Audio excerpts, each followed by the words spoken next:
great actresses. I really mean that. My dad was an actor all his life, and I've seen many people. And I'm very honored to be in the company of the actors who are here today. So the first piece is called... Yes, can I second that? Ida Tarbell, and Beth Griffith is Ida Tarbell, and this Bill Cozy is Rockefeller, and this is Samuel.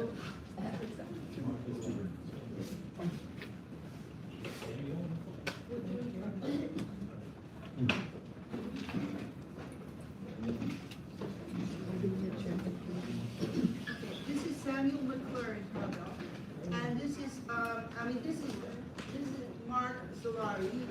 You probably saw him in what was that? He's been in lots of movies anyway. So Wayne Joseph.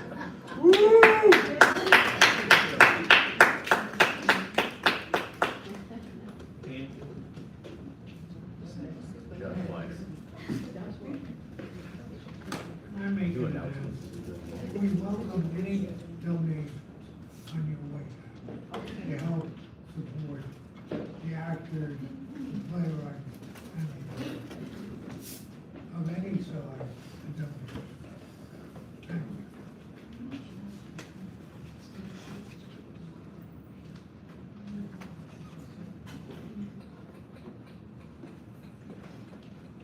Ida Tarbell, a one-act play.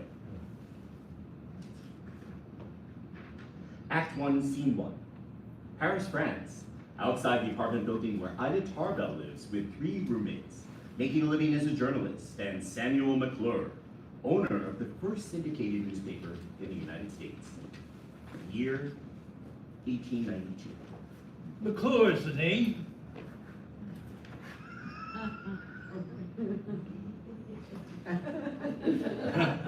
I'm here because I got a good nose for writers. There's a girl upstairs that can write, and I am going to make her the best offer she ever had or ever will have, to write for me. I own the first U.S. newspaper syndicate, McClure's. I started out dirt poor, but I discovered I had a knack for words. Then I figured out I could make money by getting the best writers in the world to write for me. After this, I'm on my way to Switzerland to recruit another writer. I have to make this fast. He knocks on the door. Ida Tarbell answers, and he enters. Yes? Miss Tarbell, I'm Samuel McClure, owner of McClure's Syndicate. I came to Paris to see you because I read your work. And I said, this girl can write. Just what I was looking for. See, I'm gonna start a magazine, you see, at McClure's in New York City. And I'm gonna hire the best writers in the world. And I'd like you to be one of them. Did you say the job is in New York? I'm in Paris to write a biography of Madame Roland. Oh, the French Revolution. Yes. As a journalist, I want to bury yellow journalism, so I follow original source material. I'm going to the family estate to view Roland's letters. Ah, by God. Oh, I missed my train and... Oh, I have no cash. You couldn't lend me $40, could you? I'm on my way to Switzerland to talk to another writer. I have so little. That's all I have, $40. I'll have my office wire you the money tomorrow. Tomorrow? Yes, and would you write some articles for me? I'm already writing for the Pittsburgh Dispatch, the Cincinnati Times, Star, the Chicago Times, and Scribner's. You can be our Paris correspondent. Write about whatever you want. Your work has the light of truth.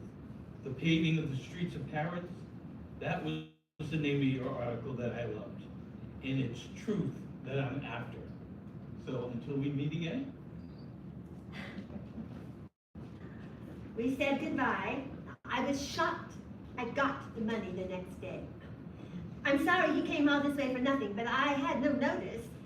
He didn't know I was in love with Paris. The Eiffel Tower had just opened. We could walk by the Seine, go to the Louvre. I had 3 roommates with whom I'd worked at the Chautauqua in Pennsylvania. And we had our own social set, where we discussed events, literature. A young man named Charles Hazen came by one day. Oh, he had the deepest and most romantic eyes. I fell into his eyes and I had trouble climbing out. But he was only at the Sorbonne for 1 year. That was my closest brush with the dangers of love. I came here to write a biography of Madame Roland, in love with the idea of revolution. But I learned Madame Roland just followed her husband's lead, was not an independent thinker. She had created an atmosphere that led to violence, the terror, and her own execution. So my bubble burst, and I feared my family when the great flood and fire in June 1892 threatened Titusville, and 130 were killed. But finally, I got a cablegram with one word: safe. So I continued studying at the Sorbonne with the French historians.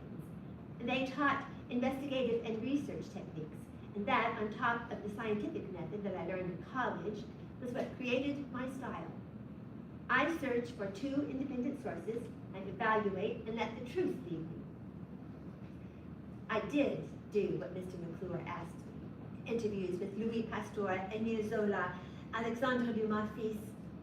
McClure called it Edge of the Future. I decided to move back to America in 1894. End of scene 1. Scene 2.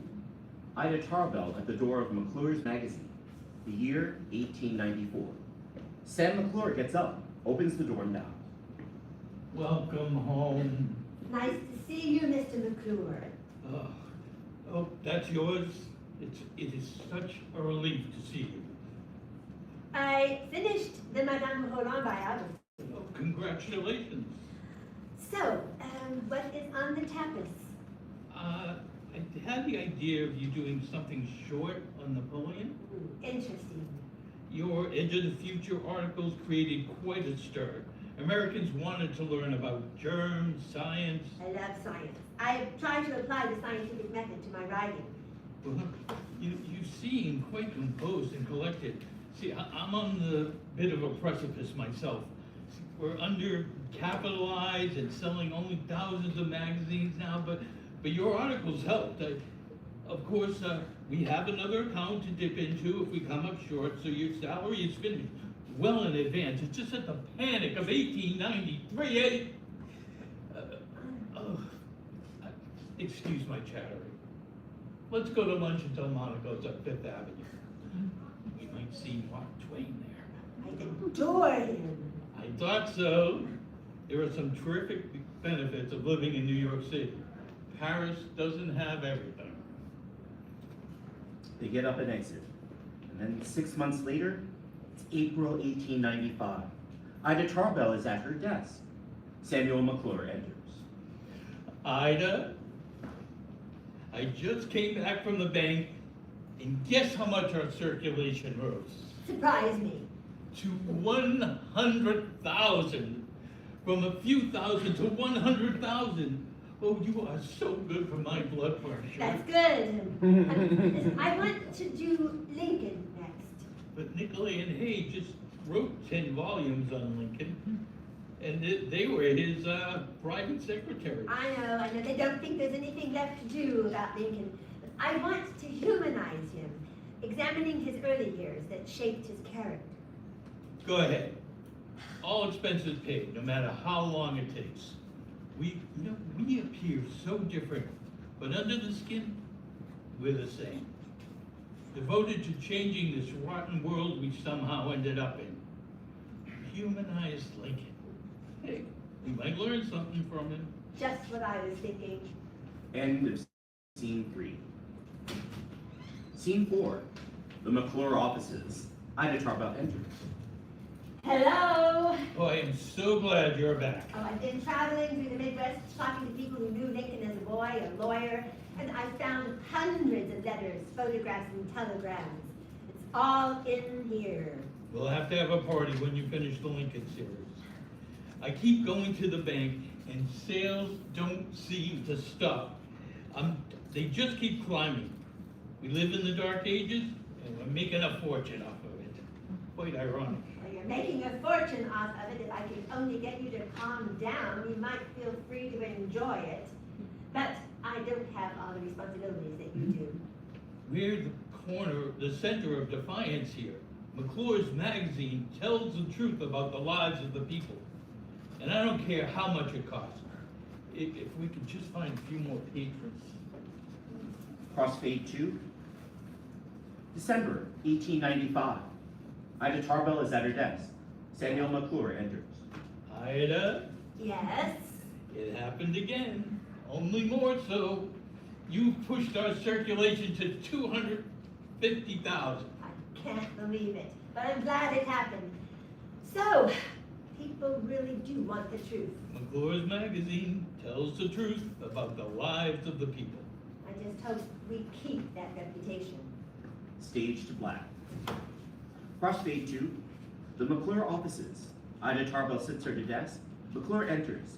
The year is now 1899. I just had an offer I can't refuse. Sounds ominous. Wait until you hear this. You've heard of Harper and Son? The largest publisher in the United States. Well, J.P. Morgan, the largest shareholder, has offered to sell Harper to me. Harper is failing. They think I can take it over and perform a miracle. The panic of 1893 is still crushing many companies, especially publishers who don't do their books well. That will destroy us. What? That we have too much to do here as it is. I can't face you coming into work with an even heavier load. Ray, come in here. Yes? Mr. McClure has a crazy idea he wants to propose. Please, reiterate the offer. Well, J.P. Morgan, the largest shareholder, has offered to sell Harper to me. But we're doing well now. Sounds like growing to death to me. We have a very small staff here. You'll have to hire more staff. Put up massive upfront capital for new inventory, rent, and equipment. I heard Harper's uses antiquated machines. Your profit won't materialize for years, causing a cash crunch. And I know you may not be aware of it, but you tend to collapse and disappear when overworked. You're a sensitive man, and you need to retreat and rest your nerves as it is. And when you go away, I don't like the feeling of abandonment. Why are you telling me this now? Someone has to tell the truth. You may be the boss, but we also have to deal with the consequences of this proposed deal. You may be faced with a revolt if you go through with it. My God, he's never spoken to me like this. Well, I've never had to. But I do agree with Ray. It's ill-advised, no matter how flattering. J.P. Morgan is one of the biggest fishes in town, and this is New York City. Am I faced with a labor revolt here? Call it what you want. We're busy, but I could be busy elsewhere. Ida, you're my star. Everyone knows that. Everyone. And you're my chief, and everyone knows that also. All right, I'll have to think this over. You're not afraid of anybody, are you? I decided long ago I wouldn't marry. I'd exist for my work. He threatened my work. I mean, I can go elsewhere to do my work. Don't misunderstand. I love Samuel McClure, but he drives me crazy now. I can't imagine what he'd be like if we expanded. I thought he fired me for going against him. I was afraid. I just told the truth out of habit. Why don't we take a lunch break? End of scene 4. Scene 5. Ida Tarbell, Samuel McClure, and Ray Stannard Baker in the office. They sit in a semicircle. The year is now 1901. Where's Lincoln Stevens, Chief? He might be late today. He had an interview in town and wasn't sure of the transcript. Well, I'll fill him in when he arrives. So the topic is? Choices. We have our base, hundreds of thousands of readers who follow us. More and more people are living under the gun. More and more small firms are being gobbled up by huge monopolies. Trusts. Rockefeller drives up the cost of kerosene and fuel. They raise the price of coal in winter, our wages and hours. And these changes strike like lightning. The railroads inflate freight rates so that farmers have to charge more for food. Our readers want to know what's going on. Okay, we'll give them what they want. But should we focus on a particular industry or monopoly? Well, there's sugar. We've got Domino's right over the river in Brooklyn. But they operate under a veil of secrecy. No annual reports, no balance sheets, no profit or loss statements, no news interviews. They've organized a holding company in New Jersey. They absorb rival companies in secret. What they really do is buried under millions of stock deals. It sounds like we'd have to buy a lot of information if we ever wanted to penetrate their covers. Yeah, exactly. I don't want this to be the last project I do. All right, next one. How about steel? J.P. Morgan just bought Carnegie Steel. He merged it with National Steel and Federal Steel. In New Jersey, right? Yes, February 25th. And it's the world's first billion-dollar company. It's a very attractive target. I can't stand J.P. Morgan. And now he controls 2/3 of all steel production in the United States. As much as I loathe that man, this merger just happened in February. I'd like to show our readers how a monopoly is built, step by step. But it hasn't been around long enough to create a trail of legal records and documents, and that's my method. But it's based on evidence. That's a good point. All right, Ida has a record to prove that her method is successful. Well, how about oil? Rockefeller. Oil aligns with my background. So you already know the field. National Standard Oil is an octopus with tentacles everywhere. But there's a clear bullseye. I'm looking for a big story the public can identify with, where we can expose corruption, a story that solidifies our place in the history of this country, where we live when we live in the most corrupt, crime-ridden eras we've ever had, and that's saying a lot. We have a whole crowd that loves us for the tales we've spun so far. Now we have to take it to a new level. Rockefeller has a recognizable face, but he keeps a low profile.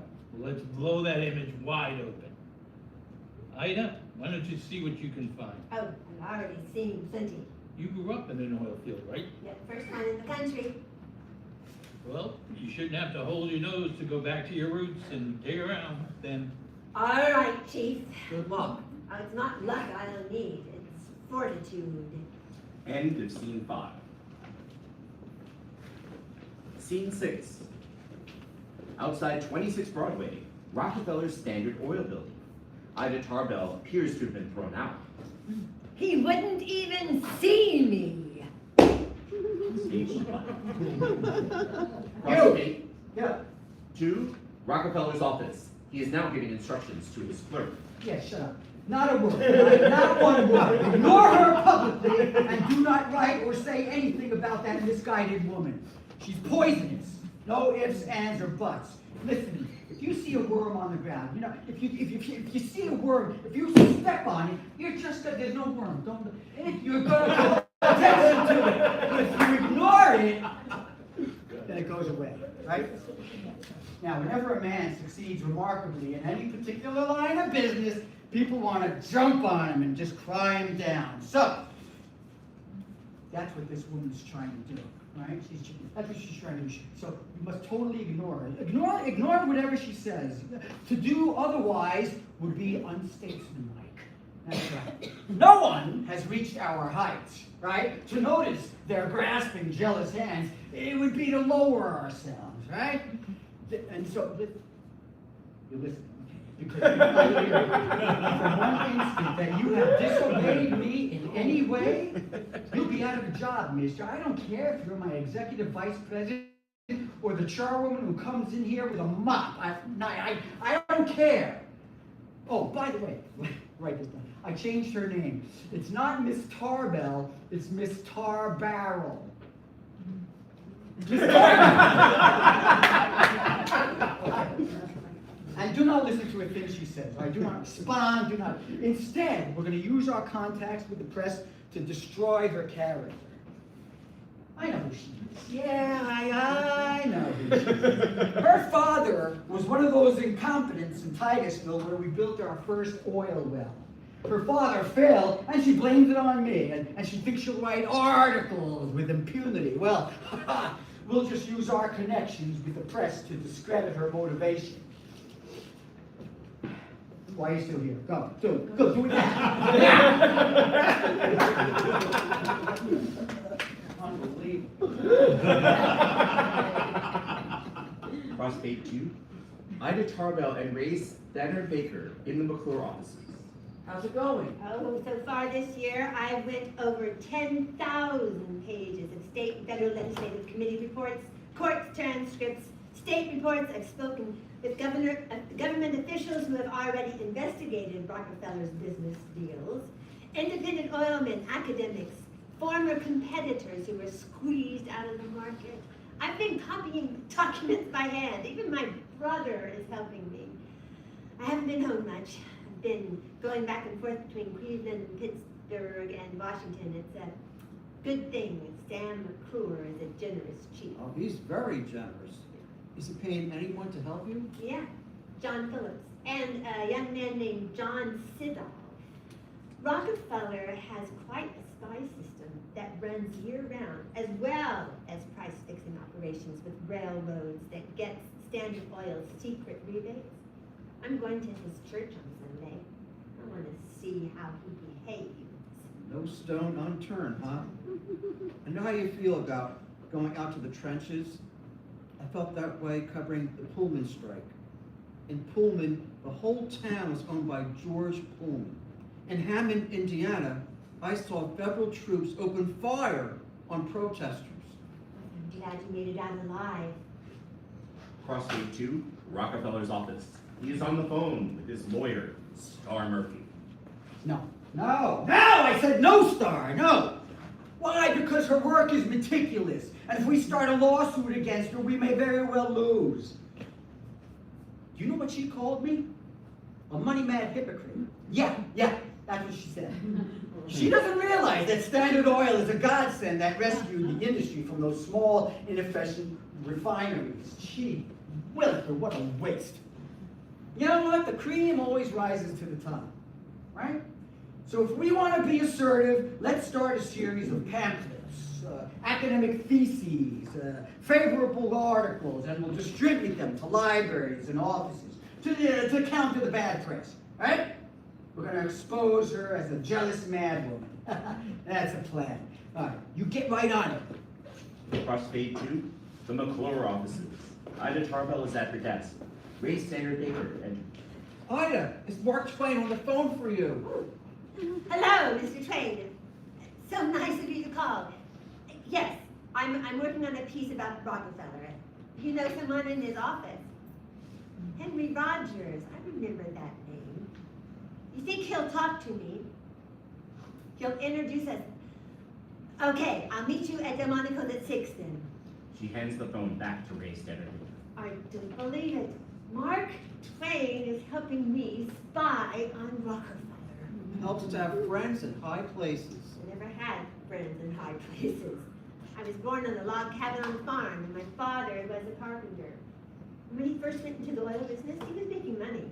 But South Improvement Company, a Rockefeller ally, crushed him. I'll tell you what happens.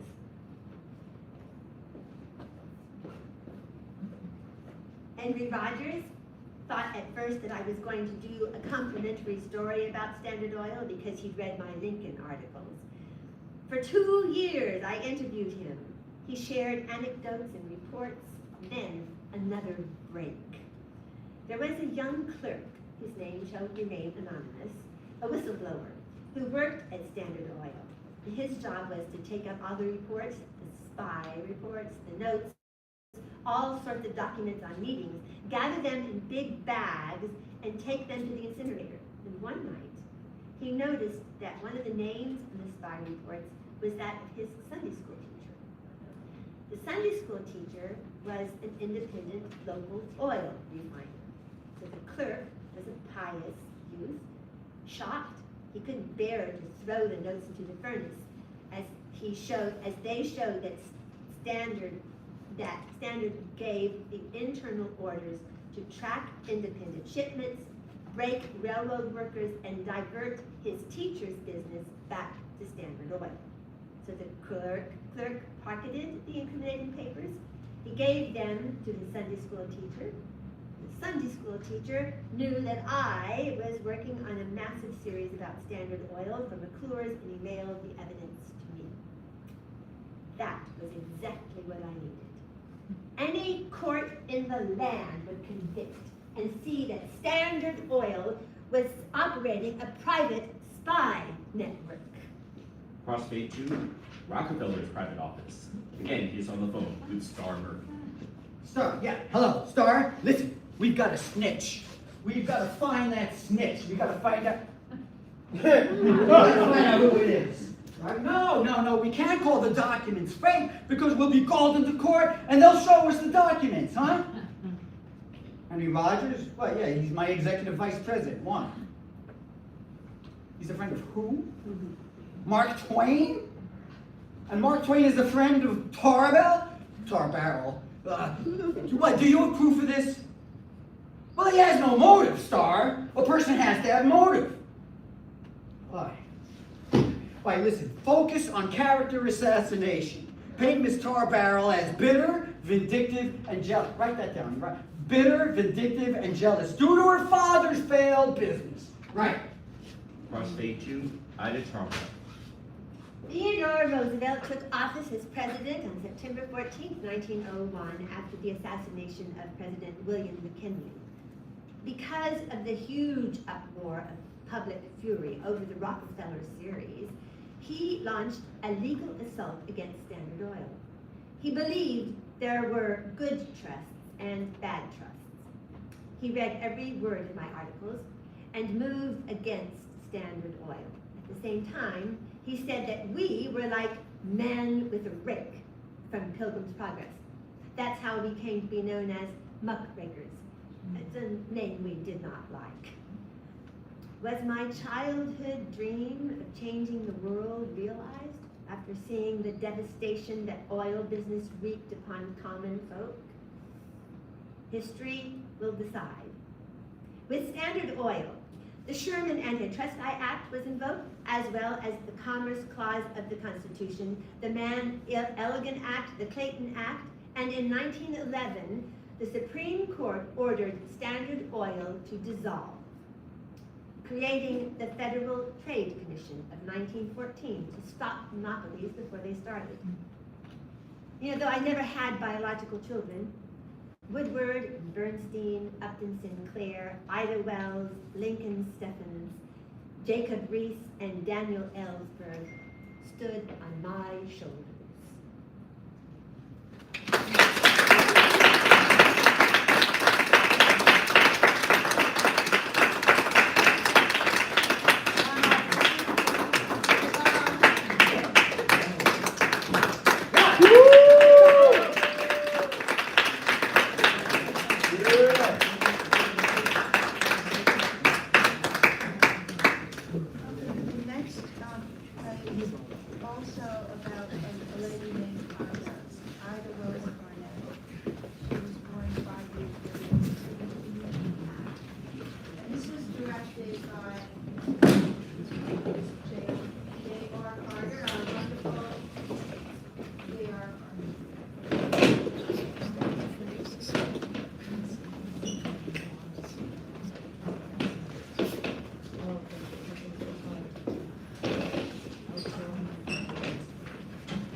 Change the scenery around, you know, making it lively.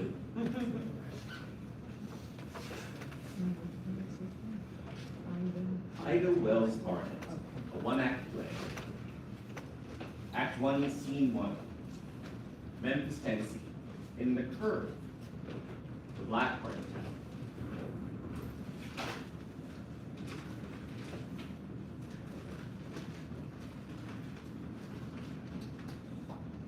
Maybe you never heard of Ida Wells. She happens to be very famous. She's got her own stamp, her own quarter, 2 museums, among other things named after her. But she did live a long time ago. Her family lived in a shack behind Master Bowling's house on his plantation. In 1862, Ida was born a slave in Holly Springs, Mississippi. But on January 1st, 1863, she was freed by the Emancipation Proclamation. And her father, James, he was a carpenter, he was a race man, loyal to the Republican Party, party of Lincoln. James was also a trustee of Shaw University, set up by the Freedmen's Bureau and Methodist Church during Reconstruction. And Ida started there at 16, but her parents suddenly died from yellow fever. So, well, she took charge of the younger siblings. She moved them all to Memphis, where she worked as a teacher. But after criticizing the school system there, they let her go. So, she formed her own newspaper, Free Speech and Headline.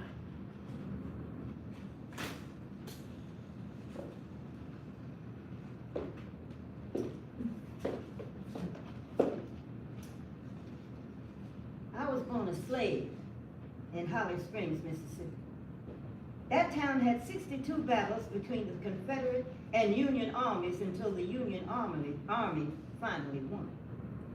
The day the Union Army left on the train, people ran after it, climbed on top, hanging off the top. For who would want to be left behind? Slavery is death. You sweat your brains out, and when someone lifts the lid off of your coffin, the light that comes in is so strong, you blink and wonder, could it be? Could I really be free? And what will I do with it?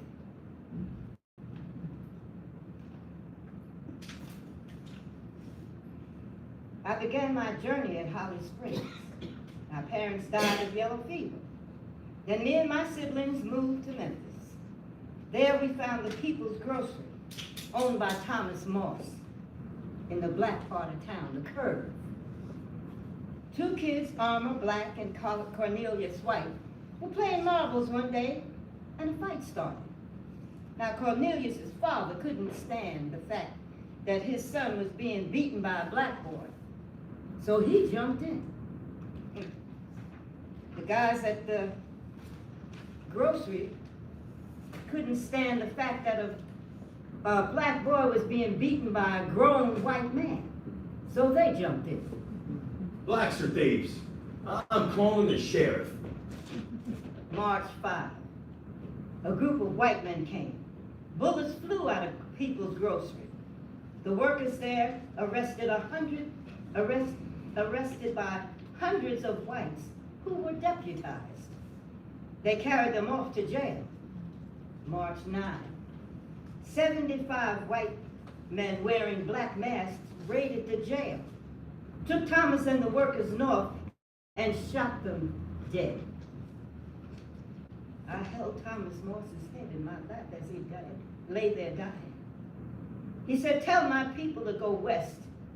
There's no justice here. There is therefore only one thing left to do.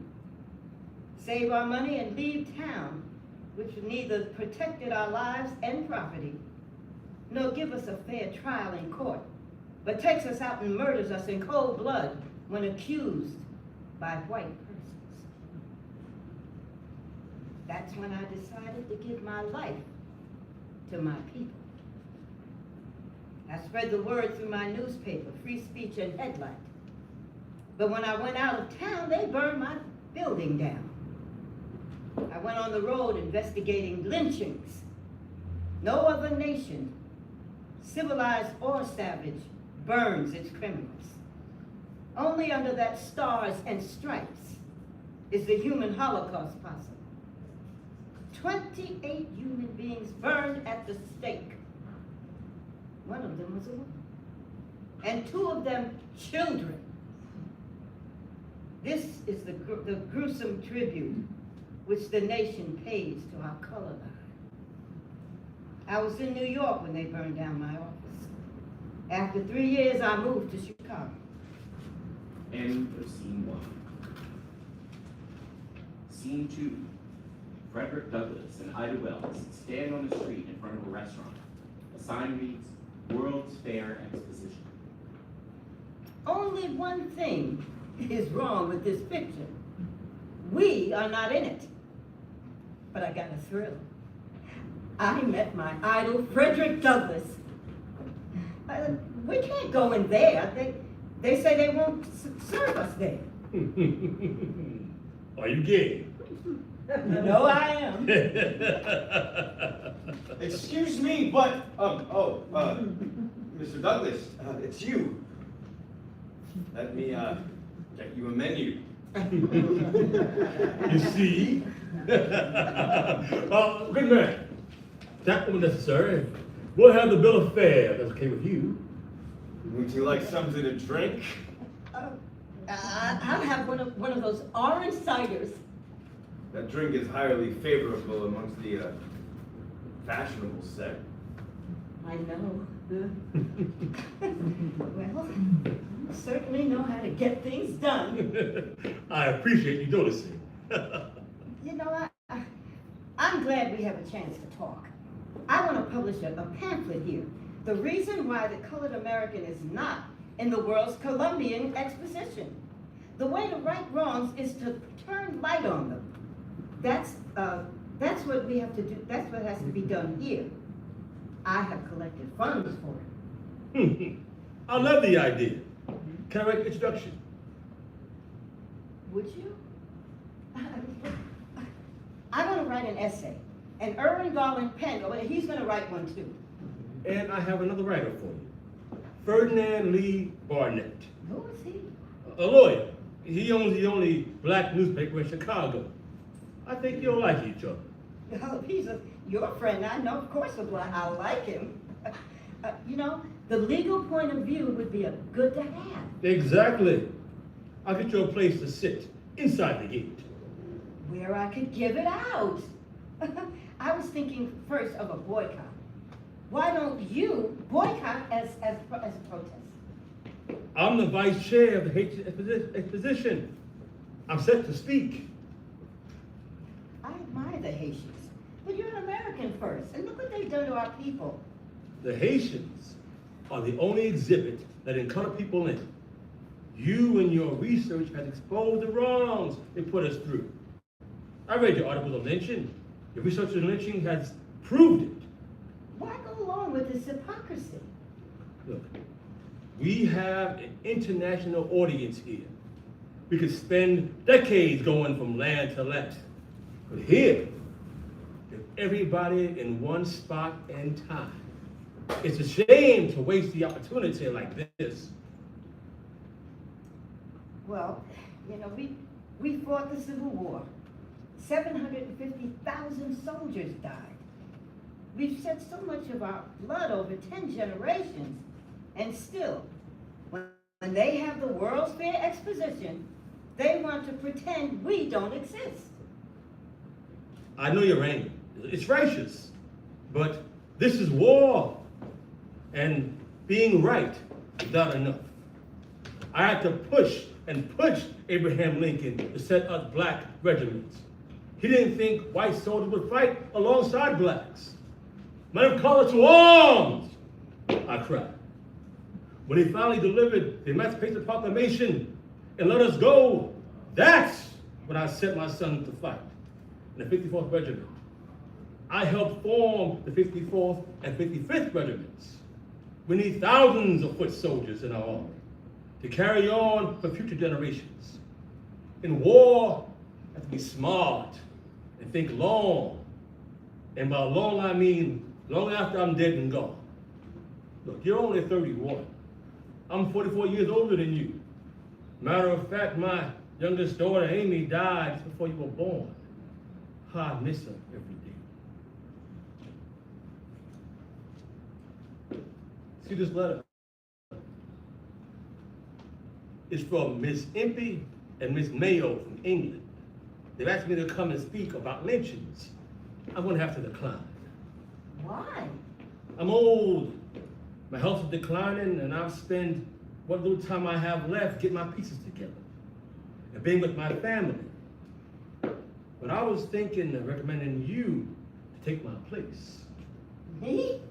I can't believe it. I mean, people don't listen to women's words. Until they hear you. You travel the roads of this nation, gathering facts to back your passion. Ah, here's my man. Today's bill of fare for the both of you. And, Mademoiselle, an orange cider. Thank you.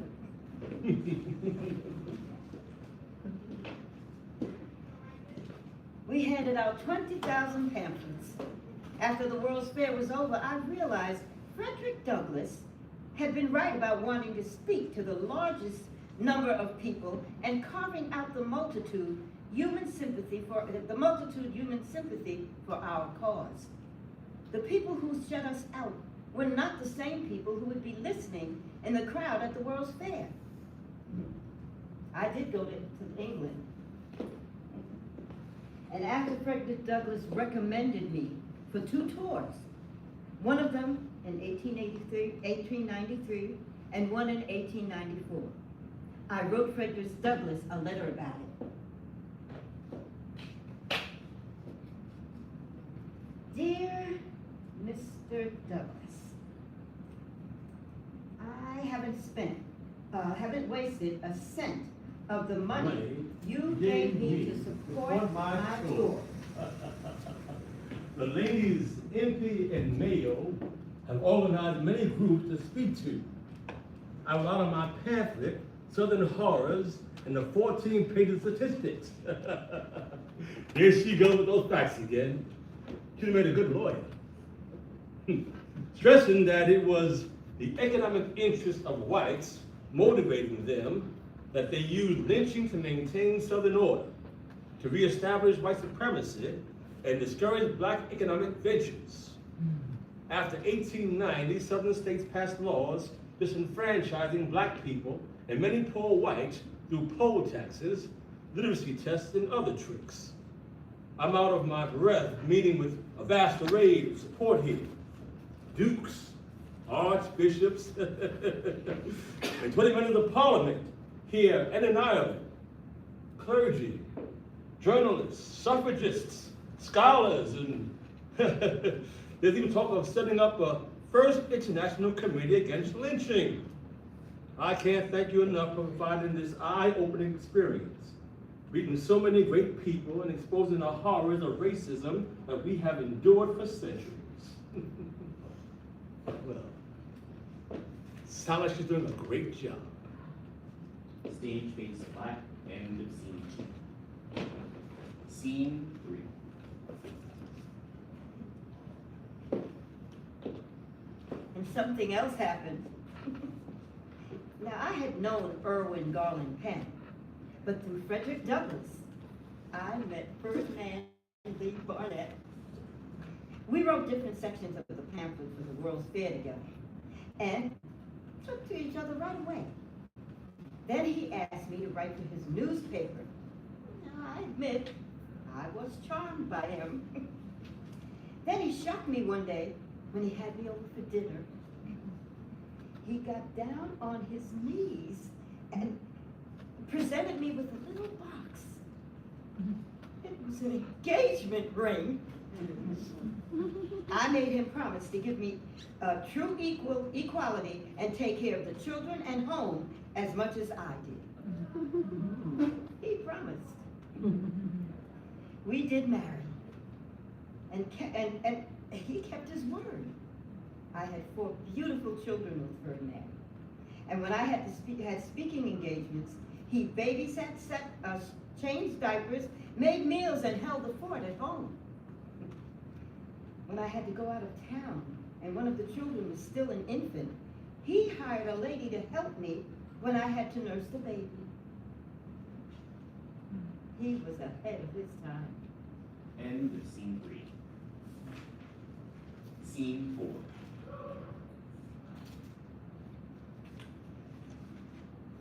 I was born in the middle of the Civil War.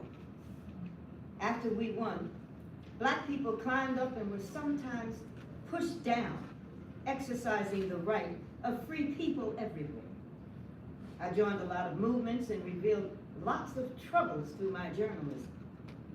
When we were in the Gilded Age, there was just a teeny group on top and masses on the bottom. There was a huge suffragette movement to get women the vote because some people thought women lacked the mental capacity to form opinions on politics. But black women had to fight for the right to vote on a separate basis. Now that annoyed me. So on January 30th, 1913, I founded the Alpha Club in Chicago with my friend, Belle Spy. I was just a music teacher, but what infuriated me was the fact that the government asked me for taxes when I couldn't vote. So, I made this sash and refused to pay federal taxes in 1909. And when Ida told me about her idea to form a women's voting club called Alpha, I couldn't wait. Belle, I heard there's a national march to get voting rights in Washington, D.C. The National American Women's Suffrage Association is organizing it. How are we going to get there? I'll ask the porters on the railroad how long it takes. It's the day before Woodrow Wilson's inauguration. Oh, you know, that's something I've never seen. An inauguration. Crossfade 2. Washington, D.C. Bill Squire waits on a street corner, and Ida Wells appears. Well, the head of the Illinois delegation just told me that the NAWSA wants to keep the delegation entirely white.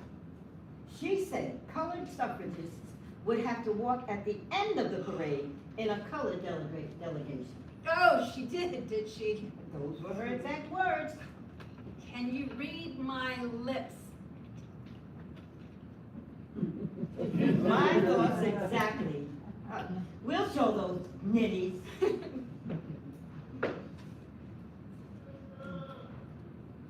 End of play.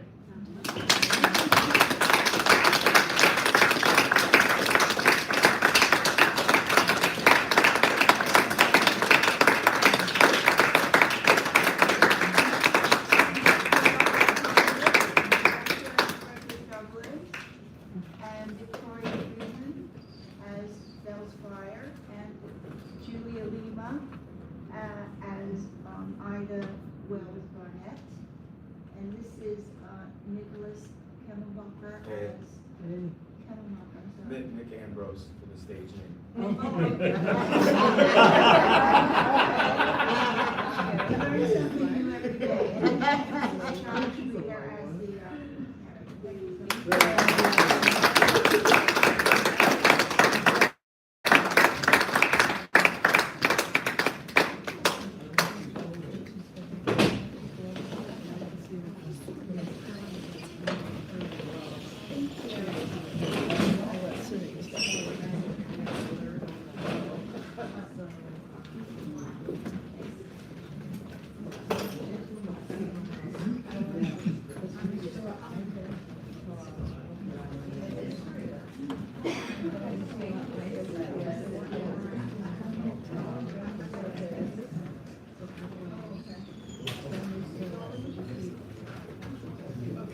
it outside that it's not raining? No. Coming down. Coming down a little.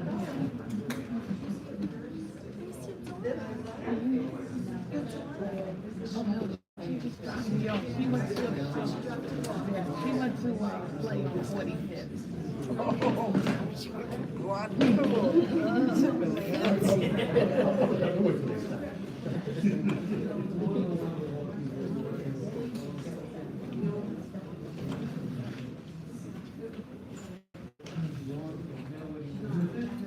Do you know what you were saying? Oh, yeah, ragtime. Did it have your notes in it?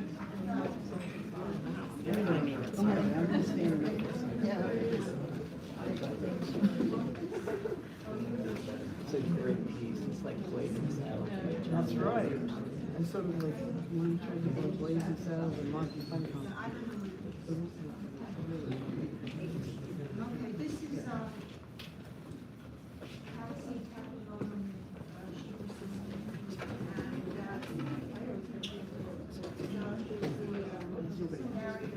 Louder, please, louder.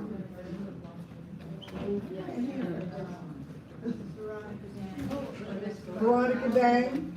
Veronica Day, and this is, completed stars before. Mark Solari, Wayne Joseph.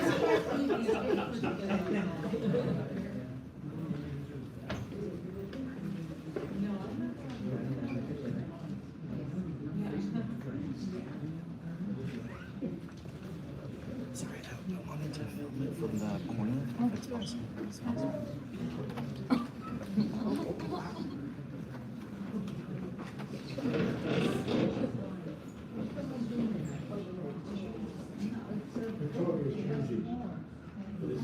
She Persisted by Patsy Takemoto Mink.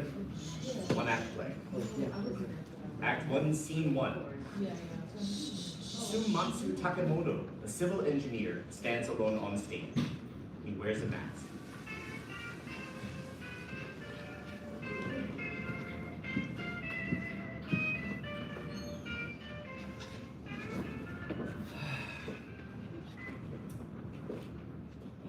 This is Paia on Maui, in Hawaii. Search the world to find a place as beautiful. Good luck. But in the middle was an eyesore, the Hamakuapoko sugar plantation. My father-in-law came from Japan in the 19th century. My family lived in a shack on the Waikamoi Swing. My son Eugene was born there, and Patsy in 1927. But that girl, from the time she was little, was telling people what to do. Maybe it was my fault, because she had a smile and I would note. Another person was wrapped around her finger, my boss on the plantation, William Poe. He arranged to have her educated at Maua Olu Seminary, a boarding school for Christian girls. Nobody asked me what I wanted. I was 4 years old. In 4th grade, I transferred to Kaunoa English Standard School, mostly white. It was chilly in the school. None of the girls liked me. By the time I went to high school, Japan attacked Pearl Harbor. They arrested my father. Why? He was successful, the first Japanese American to graduate the University of Hawaii, a civil engineer. They arrested all the leaders. I cried all night long. Then, when they released him the next day, I saw my dad, who was never afraid of anything, rushed around grabbing up things from Japan. Books, mementos, mama's dolls, anything. He shoved them in a trash can and set them ablaze. They couldn't put all Japanese Americans in camps in Hawaii. There were too many of us. I persevered. I was senior class president of my high school and valedictorian. At the University of Hawaii, I majored in pre-med. And then, when I finished, I applied to 12 medical schools. Application denied. Why? Well, women need not apply.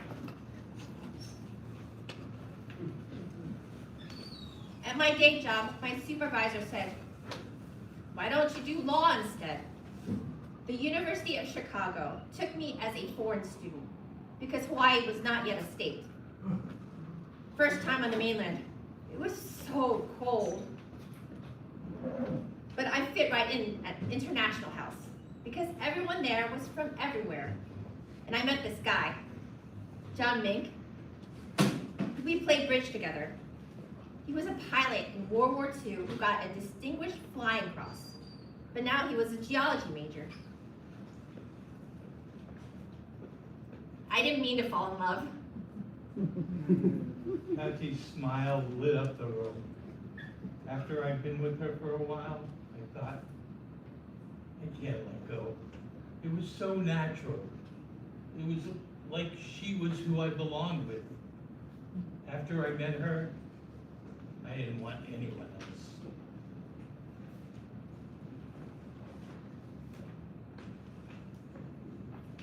My parents fought me when I told them, after 6 months, we were going to get married.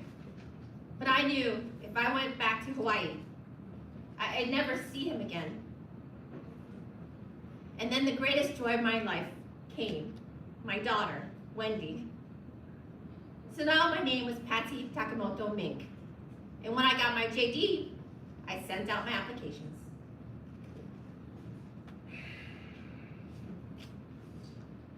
Application denied. Why? Well, we don't take married women with children. Why? Well, they have babies and they drop out.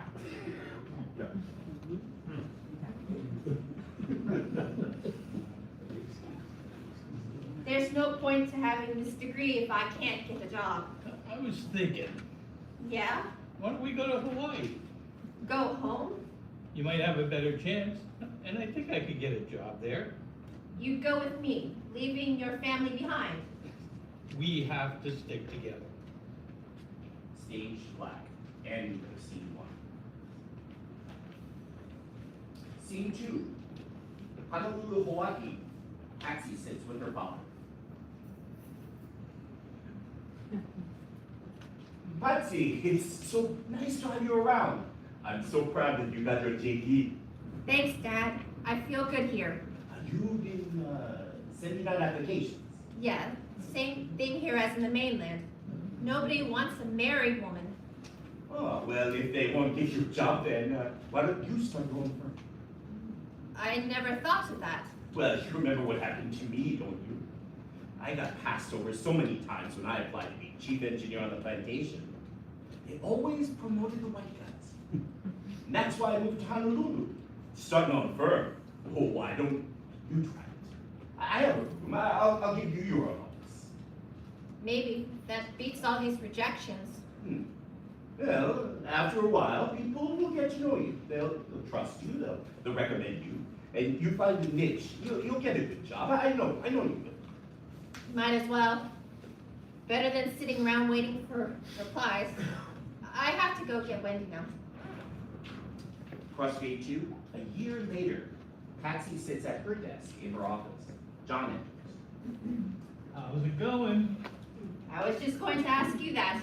How are they treating you at the Hawaiian Sugar Planters Association? Oh, there is no end to sugarcane or the geological miracles of Hawaii. You got any new customers? It's crowded here all day. No law firm will take criminal cases or family law. You get to see the real underside of Hawaii that way. I decided I want to form something called the Everyman Organization. To advocate for the everyday guy. And woman. They need to create new laws that represent their interests, whether it's climate dangers or defense, like stopping the British from nuclear testing in our backyard. Go for it. Maybe I can get the Hawaiian sugar planters to sign up. It's a good thing I have my mother to babysit for me. We're lucky. Wendy seems very happy. Don't take this as an insult, but you're starting to sound like a politician. I want to give poor people a voice, a chance at education, good health. They need someone standing behind them so they don't just wind up losing civil suits when they wind up in court. You know what they say? There's always room at the top. I think I'm going to spend my life trying to climb up one rung at a time, but I'm going to try to take as many people with me as I can. Hell, I'll go petition for you so you can get on the ballot. I meant for issues, John. If I want to get a law passed, I need the support of constituents. I always knew there was something about you I liked. Do you mind if I climb that ladder right behind you? You mean so I don't fall off? No, so I get to see you once in a while. Stage to black, crossfade to a narrator.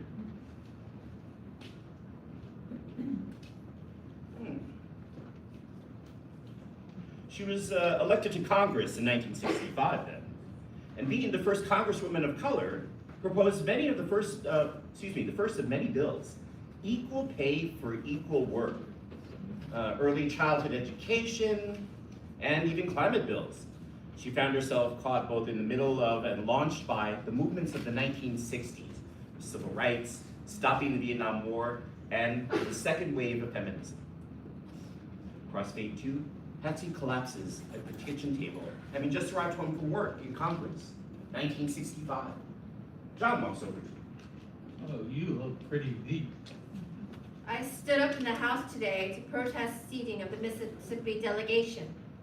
I was the only one. All white? They only got elected because they murdered those civil rights workers, taxed the polls, set up phony tests. My vote was in support of the Mississippi Freedom Democratic Party.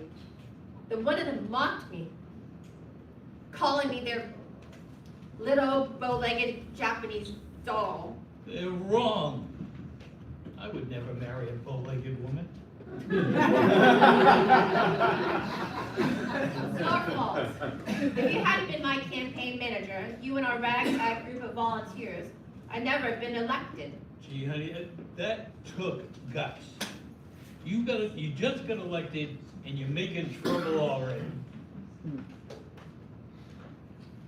Crossfade 2, Patsy back at home. John answers the phone. The year is 1972. How was your trip to Paris? It was great. Cora Weiss arranged it. Madam Bin thanked Bella and me for coming and said, you know, women suffer the most in war. Because they can't stop it. They can't say I haven't tried. You even ran for president because Nixon kept bombing. I remember all those long weekends in Oregon, driving thousands of miles, and we only got 6,400 votes. Sometimes you have to be willing to fail. I ran in Oregon, Maryland, and Wisconsin because the feminists asked me to and kept after me. Shirley ran in 14 states and got 152 delegates at the convention. I'm glad when we went to those peace demos, and one of us was always with Wendy. That's our idea of family togetherness. Remember when we sang, give peace a chance? She opens a letter. Just got home and I got a fan letter. I see you had an appointment with Viet Cong and North Vietnamese while you were in Paris. Did you go there for instructions? What do you like better, when they call you Pink Mink or that letter? Johnson used to invite me to state dinners, but when I opposed him on Vietnam, he threatened me with the temporary end of a glorious career. Then I backed Bobby Kennedy for president until he was assassinated. The mayor of Honolulu called me a disgrace. Matsunaga and Inoue, they backed you at Humphrey. Yeah, they're middle of the road guys. You're on the left. Wherever I am, all I know is I couldn't take it when they called Vietnamese gooks. The military policy was based on the mere gook rule. Wendy reported you helped ignite an Asian American student movement. I can't understand it. I'm old enough to be their mother. You have to keep track of when he treats around. We don't really know where she goes all the time. Now you sound like a typical mom. Wendy scares me. She's got her own mind, like some people I know. In the end, we have to cling to our families, if they'll have us. Because the real world will drive you crazy sometimes. We've gone through so much. Cali and the napalm attack in Eli, the assassination of Dr. King. He opposed Vietnam. But there's a bright side. You gained millions of followers when Dr. Byrne accused you of raging female hormones. And I got real friends out of it too, like Bella and Shirley. The phone rings. She picks it up. Hi, Edith. Yes, I'll meet you in Birch tomorrow in the cafeteria at 1. So what are you up to now? Just an amendment. Well, I'm sorry. I'm going to be in Thailand. I'll have to leave you. You want to go out to eat? Thanks, honey. I guess neither of us feels like cooking tonight. It'll be a date night. That's a new thing. Crossways 2, the next day, at the house cafeteria, Edith Green and Birch Bayh are seated. Patsy and Oh, good afternoon, ladies. It's so good to see both of you. I thought we'd get right down to business. No person in the United States shall, on the basis of sex, be excluded from participation in, be denied the benefits of, be subjected to discrimination under any educational program or activity receiving federal financial assistance, except as provided by this article. Elegant. Where'd you get your original language from, Patsy? The Civil Rights Act of 1964, I just copied, without discrimination or segregation on the ground of race, color, religion, or national origin. Then I added the word sex from LBJ's 11375 amendment. I added AL to the word education. Took care to clarify that did not apply to colleges that were all female or all male. I added the phrase, except as provided by this article. Thank you, it's so clear. Good thing Bernice is such an ace finding that one word, amendment. She also waged 250 lawsuits against universities that discriminated against women. Which give us a neat legal carpet. But Edith gave us a great carpet. Those 3 years of the education subcommittee hearings, a ton of statistics. Well, we did our homework, and I'm one happy camper. You're looking at an educated guy. My wife, Marvella's, made me realize what you gals go through. When I reread the Declaration of Independence, those words, pursuit of happiness, mean a heck of a lot more to me now. We can pose this as fixing a loophole, that's all. The wording is almost exactly like the Title VI of the Civil Rights Act of 1964. Nice and modest, only 37 words. We'll keep the focus on admissions, and we'll tell the feminist group not to come to the meetings. I mean, let's not wave a red flag in front of the bowls. I have the feeling nobody will read this. The bill is 147 pages long, and that's great. they shake hands, rise and exit together.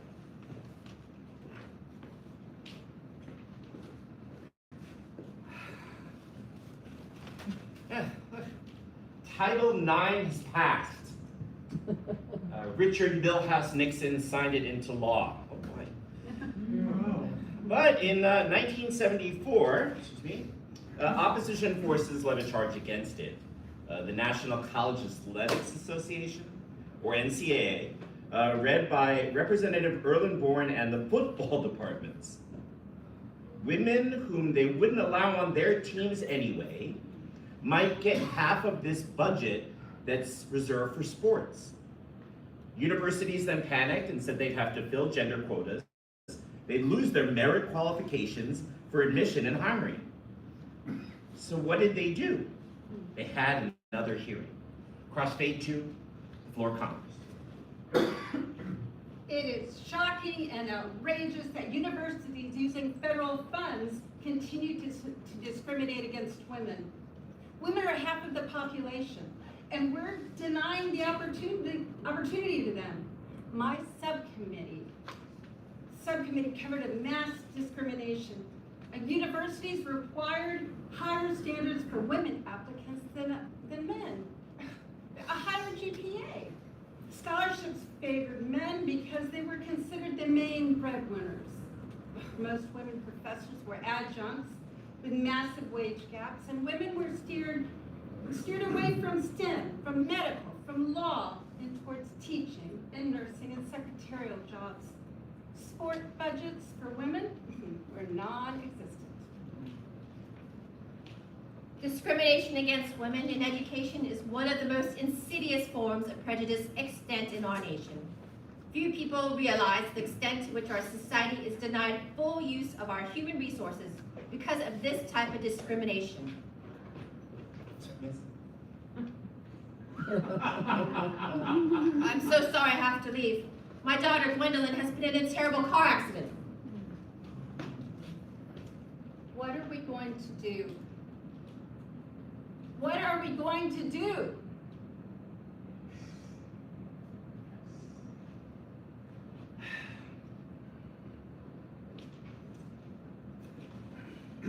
Well, they took their vote anyway, and then the amendment to weaken Title IX passed by just one vote. Oh, but then a miracle happened.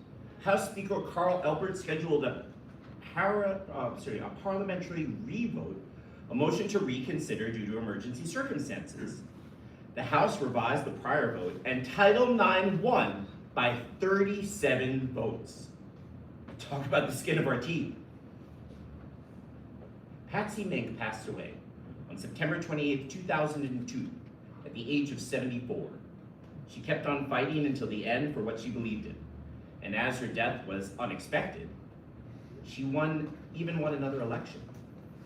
Was voted into office again, and a special election had to be held to replace her.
Alright, so this is Puede, and Nicholas said that he would find a song. I found something. Yeah, I found something for it. I'm going to do the stage directions.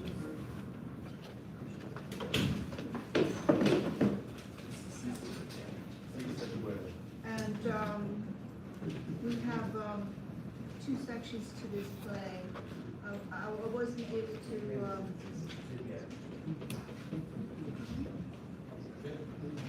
Okay. The first section is something that happened in Minerva Solla was the lady that this play is about. I wasn't able to interview. She just died on April 26th, so I wasn't able to interview her cousin for details of that. So it just so happened that she had occurred in another play that I wrote about anti-Asian hate crimes, and she led a demonstration from Washington Heights to Harlem. So that's going to be the second one. Oh,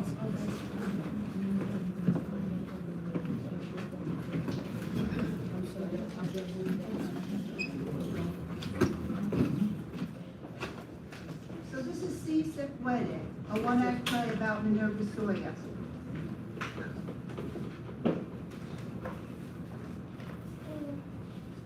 Act 1, Scene 1.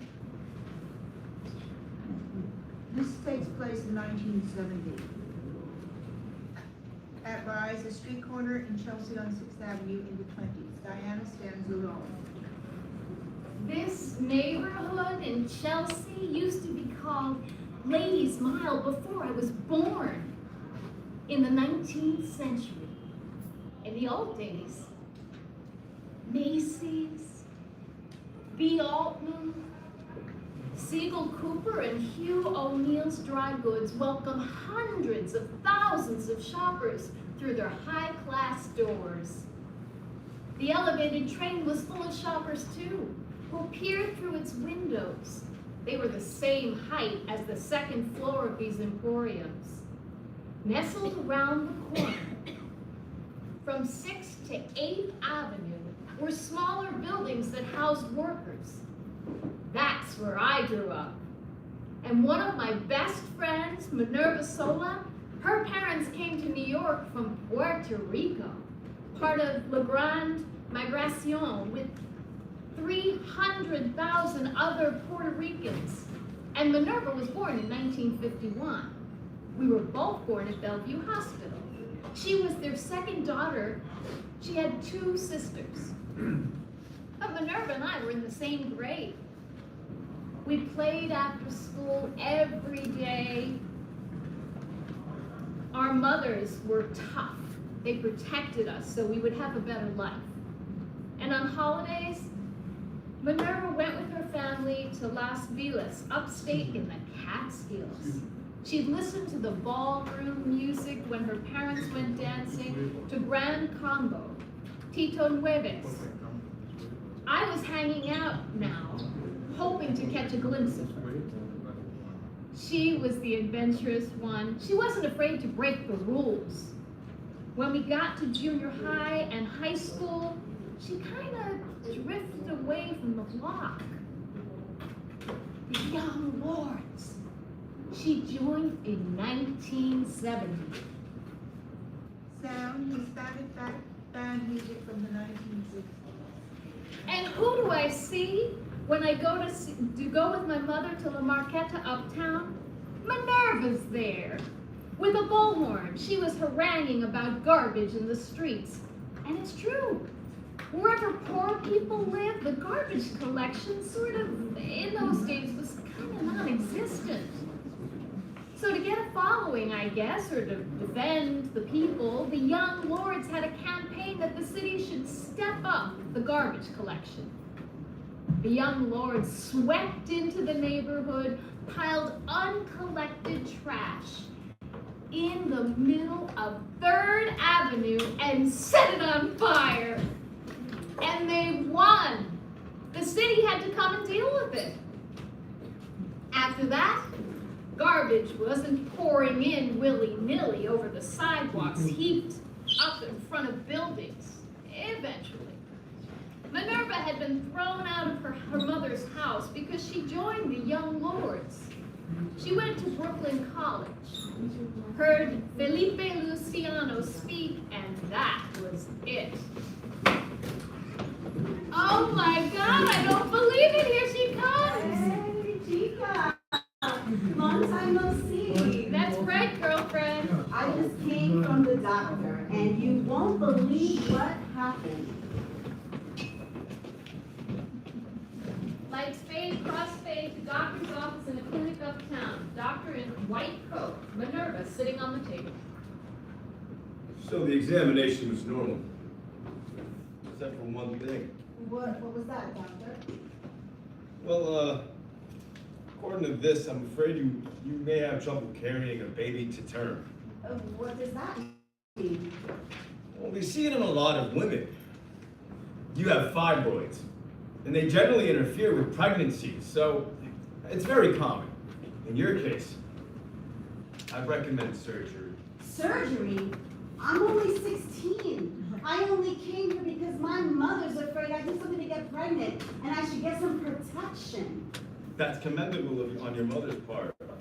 But I'm talking more long term, you know? It should take all the worry out of having sex. I never had sex and don't intend to jump in bed with people I don't know. I have better things to do with my time. Very admirable, young lady. No, I'm talking about something that will prevent any unwanted pregnancy. Like what? It's called tubal ligation. It's the best birth control ever. But what if I want to have babies someday? And not now, but down the line. Just think of all the money that you can save. Yeah, not only that, but there's a federal program where we get all the funds. It'd be free for you. You could go on vacation to foreign countries, buy a car. I don't want to go to a foreign country. I can't drive, and if I need to go somewhere, I take the subway. She takes off the table and pulls down her skirt. And what about you, doctor? What do you mean? What about me? How would you like it if we castrated you? What? That's right. You're surprised I know that word, aren't you? I think this appointment has come to an end. You still have the option if you change your mind. This is your idea of taking care of people? It is only my kind of people, right? The door is over there. Oh, don't worry. I know where the damn door is, and I'm never coming through it again. Crossway back to Chelsea. I can't believe that happened. Believe it, girlfriend. I found out they have a national campaign in 32 states to sterilize Hispanics, Blacks, Native Americans, and the government is paying for it. God. So the Young Lords Party launched a campaign about it. I'm in the defense ministry. You don't have to carry a gun, do you? No, calm down, Chica. Do I look stupid enough to get locked up for carrying a gun? No. I mean educational campaign. It's all because I love you, Minerva. End of scene 1. Excerpt from COVID Crime. Scene 2. April 2021. A New York street corner.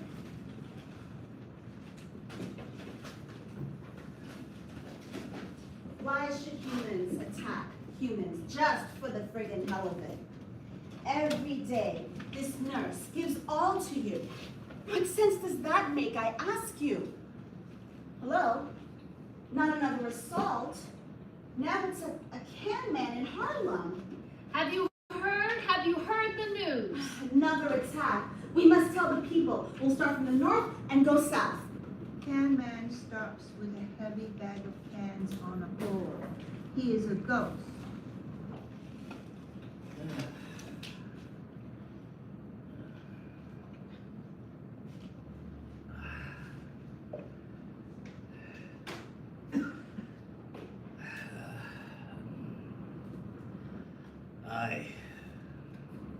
The Alpama came here with hope. I heard New York needs dim sum chefs. At first, my wife and I ate well. It was happiness. It was a new life. I was cooking up a storm, and then COVID threw me out of work.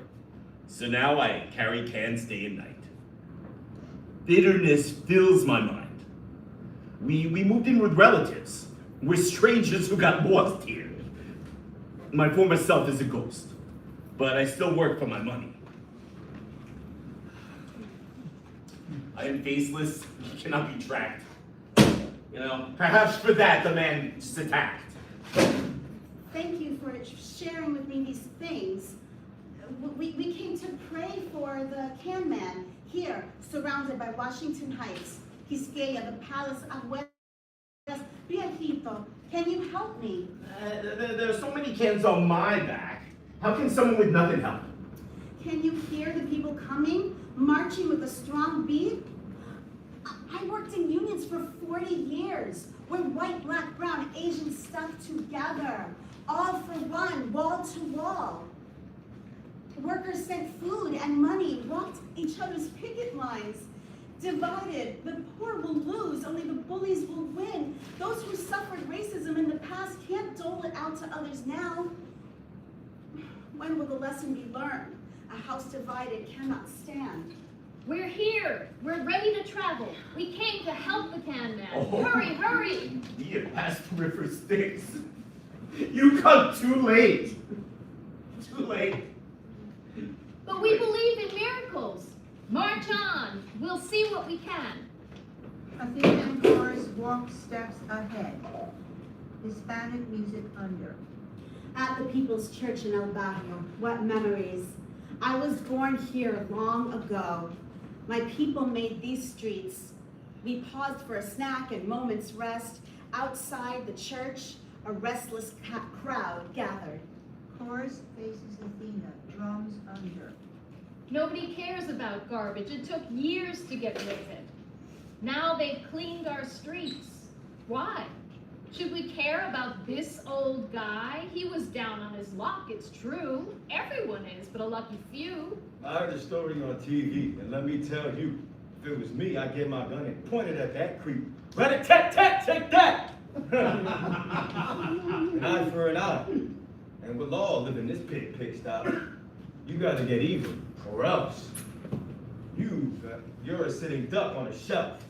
An eye for an eye. Mankind's been here for 2 million years. If we destroy each other, it adds up to zilch. Street guy shrugs and exits. Athena and chorus go ahead. Are we getting bigger yet? Athena and chorus reach 125th Street. The cast faces the audience. Remember the can man from before? He seemed at the edge of this world as tattered dreams around him swirled. Was he just a ghost at death's door? He came as an omen. He's what our journey here is about. No matter what, no matter how, we know we reap just as we sow. He's in the hospital. Let's pray that death won't hold him in its sway. Why is our life down here so short? As if the fates conspired to thwart. We hear his blood leaking so fast, it seemed as if his life had passed. For the garbage of the streets, you tried to make a living, but there's a lot of cash in trash, and cash is king in the big city. I get you, can man. Bags balanced on a bamboo pole, COVID swept you out the door, discarded like outworn shoes. I too have been scorned and overlooked. I too have been invisible and meek. I too have turned the other cheek until I ran out of cheeks, man. You need a hole that you can crawl into when winter freezes over. For this, you're crouching all day long, grasping wet deposit bottles. 20 bottles makes $1. $2 you eat tomorrow. That day you tried to be unseen. Wrong place, wrong time. It all went wrong. Lunging from behind, he kicked you, venting rage from a life denied. He opened new holes in your head from which blood flowed onto the hospital bed. The doctors tried to staunch your wounds. Dead. You were apathetic. Some say, it's about time you got yours. But if the blood stains their splatters their clean shoes, why do they let people like this in the country? The thought occurs. Or do you ever? You, Carafuete, face of stone, no one will ever be as alone. Yelp and Mom, remember his name. Your blood is the same. When you sit back and have your fill, you think you will not pay a bill, but eating human pie will make you ill. And excerpt. We hear Si se puede. Did you find the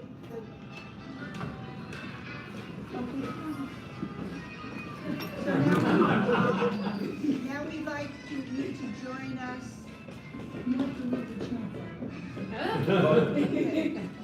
Who would have known that Patsy Takemoto was born on a sugar plantation? Ida Tarbell. Okay. Ida Tarbell, with 25 oil wells behind her in Titusville. Yeah. And Ida Wells, born a slave but free by the Union Army. Or Minerva Solla taking her first steps in Chelsea. Women of no consequence, overlooked, denied, would persist to become warriors. Whose lines lived on for ages. Who reached millions in their time. Whose work we inherit. And now our hands are full. This tale is over.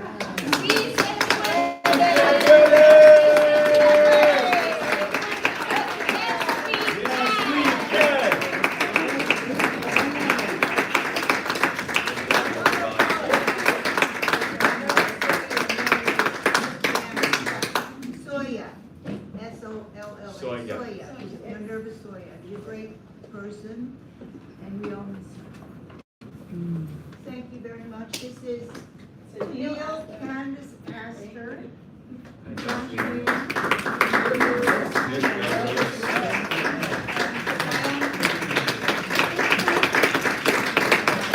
you, guys. We're going to have a memorial now for Jerry Moss, who was a member of our board of directors. So, if you want, you can help yourself to food. The other,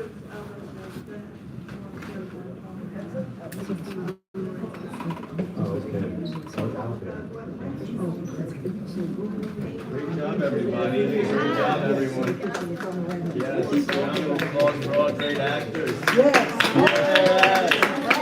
Great directing, great writing, phenomenal singing, phenomenal. To everybody, thank you for the work. Art. To everyone who watched, thank you as well for the watching. We appreciate that as well. The watching goes kind of hand in hand with the acting. So, we can't act if you don't watch us. I mean, we could, but it's like, it's not, no. It's like if a tree falls, is there a sound, right? If I'm performing without people there, am I acting?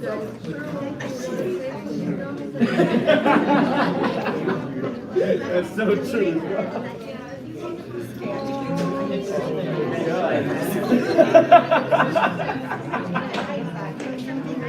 Yeah, I was trying to play as a sleazy, doctor,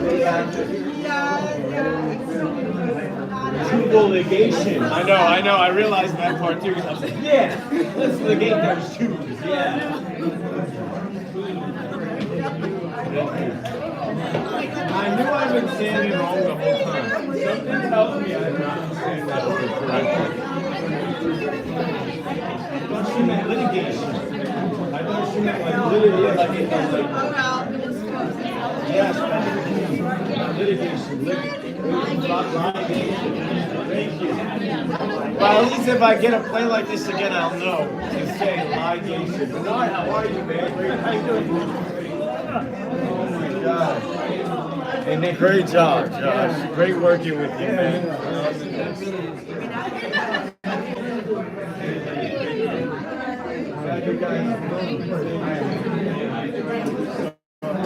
Thanks for coming out.